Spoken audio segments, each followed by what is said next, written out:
મને તાર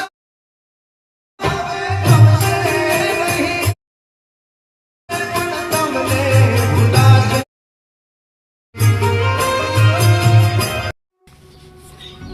જય માતાજી મિત્રો, સ્વાગત છે આપ સૌનું સાંગ ક્રિએશન યુટ્યુબ ચેનલની અંદર.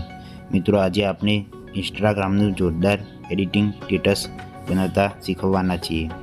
મિત્રો જો તમને વિડીયો ગમે તો એક લાઈક અને એક સારી કોમેન્ટ કરી દેજો. અને મિત્રો જો તમારે દરરોજ ઇન્સ્ટાગ્રામના નવા ટ્રેન્ડિંગ સ્ટેટસ બનાવતા શીખવવા હોય તો પ્લીઝ ચેનલને સબસ્ક્રાઈબ કરી દેજો. અને મિત્રો જો તમારે બધું મટીરિયલ ડાઉનલોડ કરવું હોય તો ડિસ્ક્રિપ્શનમાં અને કોમેન્ટ બોક્સમાં લિંક આપેલી છે. ચાલો મિત્રો, તમારો વધુ ટાઈમ બગાડ્યા વગર આજનો વિડીયો એડિટિંગ સ્ટાર્ટ કરીએ.